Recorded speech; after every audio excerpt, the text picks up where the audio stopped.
Oi pessoal, aqui é o professor Maxwell e hoje vamos dar continuidade à aula da Grécia. Nós falamos sobre os tempos, os períodos dos tempos, que eram pré-homérico, homérico, arcaico, clássico e helenístico. Nós falamos do pré-homérico, homérico e arcaico e agora a gente vai falar do período clássico e helenístico. O período clássico a gente vai falar sobre as cidades-estados, como eu falei para vocês, que eram cidades-estados independentes. Vamos falar as duas cidades mais importantes que vão se destacar naquele período. Temos Atenas, tá? Que era dividido a sua sociedade em cidadãos ou eupatriadas, tá?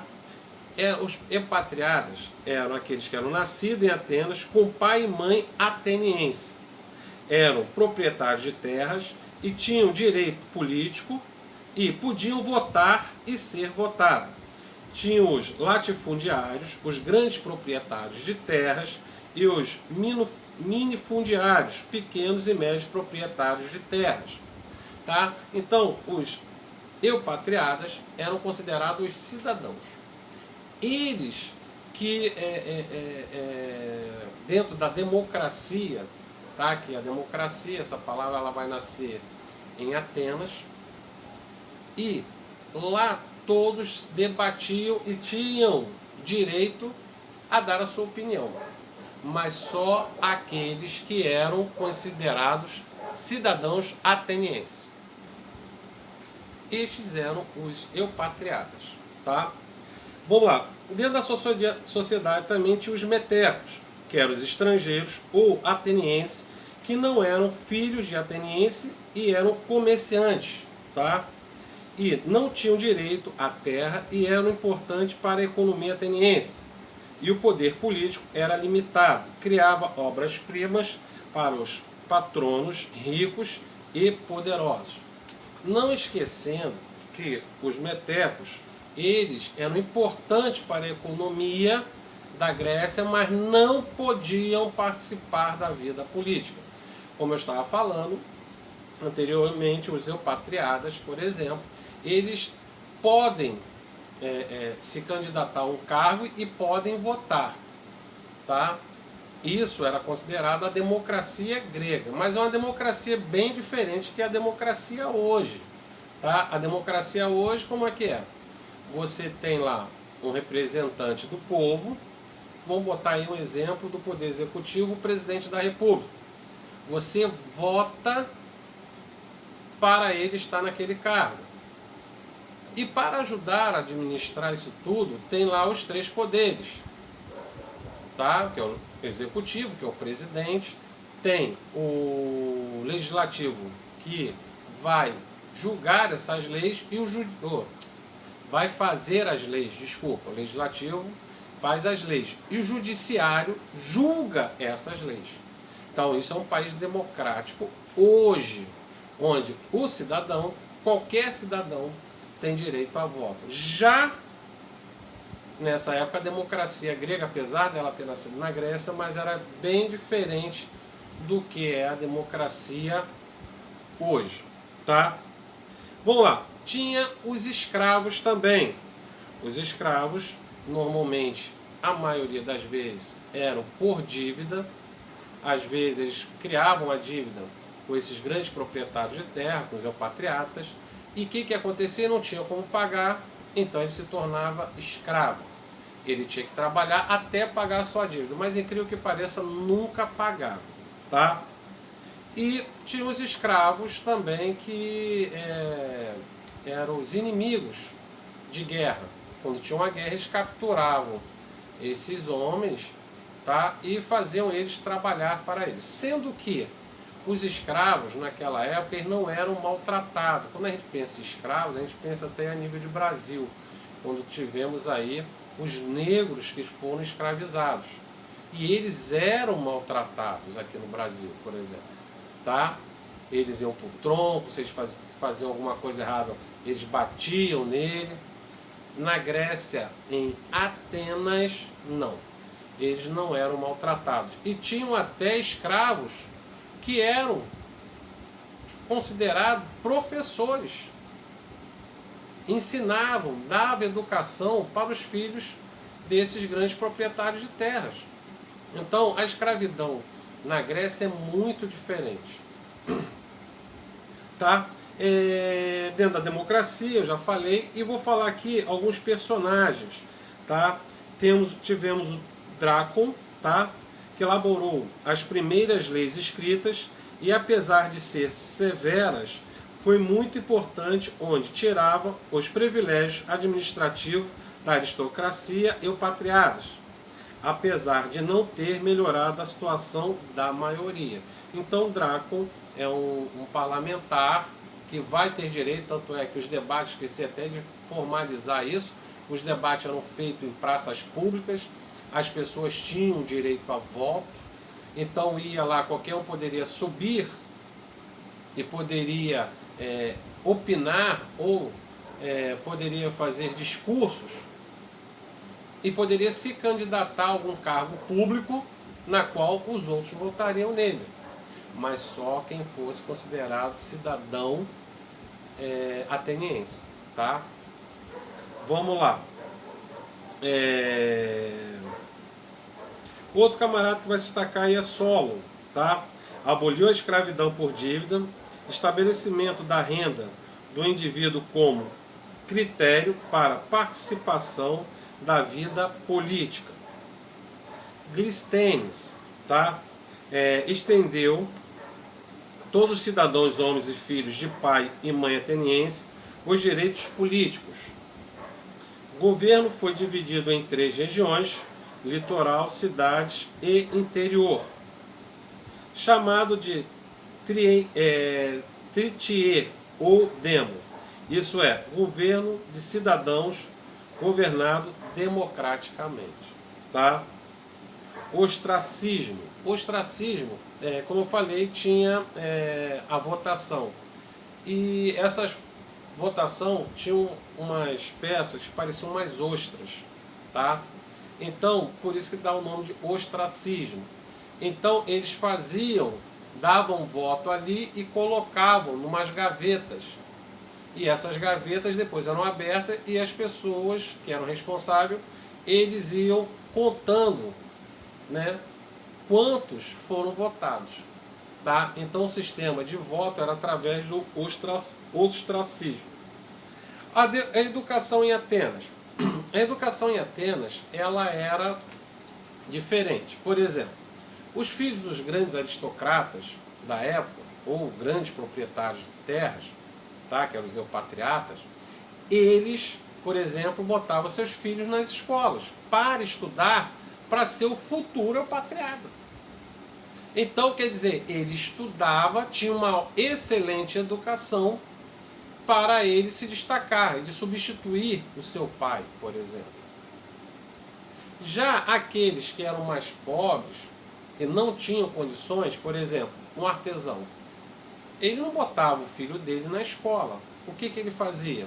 Ele ensinava a profissão, o filho de artesão, de repente o cara fazia sapato, então ele preferia ensinar o filho dele a aprender a fazer sapato do que botar ele numa escola para ele aprender a ler e escrever. Porque ele não tinha um cargo muito alto dentro da sociedade, então não era interesse. Diferente hoje da nossa democracia, por exemplo, que todos, por exemplo, nós podemos estudar e chegar numa posição social. Todos vocês podem amanhã, de repente o pai de vocês, não são todos, claro, não estou marginalizando, mas a pessoa, às vezes, o pai não tem condições financeiras para manter um grande estudo, ou botar na escola super cara. Mas, por exemplo, o pai de vocês colocaram vocês na escola, eles soam para pagar essa escola. Tá? E eles pagam aí todo mês. Para quê? Para vocês terem o direito de ser alguém, que a gente fala alguém na vida, no sentido, através do estudo você pode chegar a um lugar bem alto. Por isso que essa nossa democracia é diferente, a nossa sociedade é diferente. Nessa época aqui, os grandes proprietários de terra, seus filhos tinham boas educações, boa educação. Já os mais pobres, tá? Os comerciantes, os artesãos, preferiam ensinar a profissão deles para os filhos, e sabiam que eles nunca iam conseguir chegar além do que aquilo ali que eles são. Tá? Essa era a democracia de Atenas. A nossa não. A nossa, o cara é pobre, mas se ele estudar, ele chega a algum lugar. Por exemplo, há pouco tempo apareceu um rapaz que o pai, a mãe era faxineiro, o pai era catador de lixo, e o pai, pegando os livros que ele via no lixo, trazia para casa e dava para o filho. O filho terminou o ensino médio com aqueles livros que o pai dele catou no lixo. Ele conseguiu estudar, claro, um menino também super inteligente, conseguiu estudar, vendo as condições dos pais, e ele falou, não, eu quero isso para a minha vida e quero tirar meus pais desta vida. Ele passou em primeiro lugar para a faculdade de medicina. Então, quer dizer, num país como o nosso, o cara pode conseguir isso. Aqui em Atenas já era diferente. Tá? Vamos falar agora de Esparta. Esparta, o grande proprietário aí eram os Esparciatas, descendentes dos dórios, e eram a elite onde tinham os direitos políticos e do exército. Esparta era ao contrário de Atenas, tá? Era um povo guerreiro. Era um povo que conquistava as coisas através da força. Tá? Também tinha os periecos, não tinham direito político e eram considerados estrangeiros. Trabalhavam no comércio, no artesanato, no exército só em grandes necessidades. Por exemplo, eles não entravam no exército, mas se tivesse uma grande guerra e precisasse de homens para lutar nessa guerra, eles eram convocados para essa guerra. Tá? E tinha os ilotas, tá? Descendentes dos antigos habitantes, eram escravos considerados perigosos e eram muito maltratados. Olha a diferença de Atenas aí. Enquanto Atenas tratava bem seus escravos, em Esparta não, eles não tratavam bem os seus escravos. A política de Esparta, diárquia. As polis eram governadas por 2 reis, onde se destacava o serviço militar e religioso. Gerúsia era um conselho de ancião constituído pelos 2 reis mais 28 esparciatas, onde decidia sobre a guerra e julgava causas criminais. Tá? Bem diferente de Atenas aí. Você está vendo que a política deles era sempre mais virado para a guerra. Tá? A Pela era a assembleia de cidadãos espartanos com pouco poder político. Tá? Era uma assembleia diferente. Lá na Grécia, em Atenas, quanto o povo que fosse considerado cidadão ateniense podia opinar, já nessa assembleia, não. A última palavra era dos esparciatas. Tá? Vamos lá, a educação. A educação de Esparta era virada para a guerra. Por exemplo, o homem, o garoto, quando ele completava 7 anos, ele era tirado da família e era mandado para ser treinado para ser um soldado. Então a educação deles era virada para a guerra. Eles tinham que preparar os soldados. Tá? Uma coisa que eu esqueci de falar, por exemplo, do caso da mulher em Atenas. A mulher de Atenas ela era um pouco desvalorizada. Tá? Ela não era muito valorizada, não. Ela estava abaixo do homem. Então ela era educada para ser dona de casa. Já em Esparta, a mulher ainda tinha um pouquinho mais de valor. Tá? Ela era educada para cuidar da casa, mas ela ainda tinha um poder assim de participação política. Não que ela desse a opinião dela, mas tinha uma participação bem maior do que as mulheres de Atenas. Tá? E outra coisa, as crianças em em Esparta, que nascia deficiente, o que eles faziam? Pegavam essas crianças com alguma deformidade Por exemplo, se nascer um braço mais curto, nascer com algum problema psiquiátrico, essas crianças eram jogadas de uma montanha para os lobos se alimentarem dela. Então, em Esparta não tinha criança deficiente, não tinha seres humanos deficientes. Se caso nascesse, por exemplo, com alguma deficiência, essas crianças eram jogadas do monte para alimentar os lobos. Tá? Então, para vocês verem aí a diferença de Atenas e de Esparta. Tá? Dando continuidade aqui, vamos falar um pouco agora das guerras. Tá? Guerra Persa. Tá? A Guerra Persa, ela vai ter, a Pérsia vai invadir a Grécia. Sendo que, vocês já ouviram falar daquele filme 300, tá? Onde o Xerxes, tá? Filho de Dário I, que dominou toda aquela região ali, mas ele morre antes, quem vai assumir é seu filho, Xerxes vai invadir a Grécia. Então, existe até uma lenda que fala que a corrida maratona, surgiu nessa época. Tá? O que acontece? O camarada, ele saiu correndo para avisar que os persas estavam chegando. Então ele conseguiu correr mais de... não me lembro aqui, mas mais de 100 quilômetros. Uma maratona é 40 quilômetros. Ele correu mais de 100 para avisar as cidades que os persas estavam chegando. Tanto é que tem a história dos 300. O rei Leônidas, certo, vai reunir o exército dos 300 e vai segurar os persas para que o resto da Grécia consiga fugir e se organizar no exército para combater os persas. Então é aí que aparece os 300.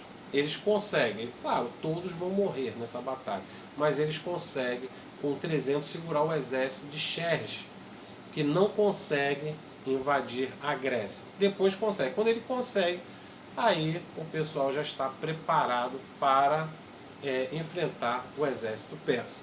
Tá? A guerra de Peloponeso. Tá? Com o fim da guerra persa, o que vai acontecer? As cidades vão ficar mais unidas. E Atenas vai dizer assim, peraí, eu sou a cidade que se destacou, então eu vou ser a capital da Grécia. Outras cidades e estados não vão concordar com isso, principalmente Esparta. E eles vão entrar em atrito. E nessa guerra, nessa guerra civil, vamos botar assim, eles vão se atacar uns aos outros. E isso acaba, uma coisa que eles estavam fortes quando eles se uniram, quando eles brigam entre eles acabam ficando mais fracos e acaba outros povos invadindo a Grécia. Tá? Por exemplo, vamos ter aí o rei Filipe II da Macedônia, pai de Alexandre o Grande. Tá? Filipe II, ele vai invadir a Grécia porque ela está enfraquecida por causa da guerra Peloponeso. Por causa dessa guerra entre essas cidades e estados, ela vai estar enfraquecida e não tem como reagir contra Filipe II. Depois, seu filho, Alexandre o Grande, por exemplo, vai dar continuidade. Ele vai ser rei muito jovem, com 20 anos. E ele foi educado por Aristóteles, que era escravo, certo? Mas vai dar educação a Alexandre o Grande. Tanto é que as figuras da Macedônia, ela se confunde um pouco com a Grécia. Por quê? Muito dos acontecimentos da Grécia que vai acontecer, a Macedônia vai absorver a cultura grega. Não vai impor a sua cultura, mas sim absorver a cultura grega. E Alexandre o Grande, ele vai tomar todo aquele mundo antigo, pegando ali Mesopotâmia, a Pérsia, a Grécia, Egito. Tanto é que todas as cidades que ele conquistava, ele botava o nome dele nas cidades. Alexandria.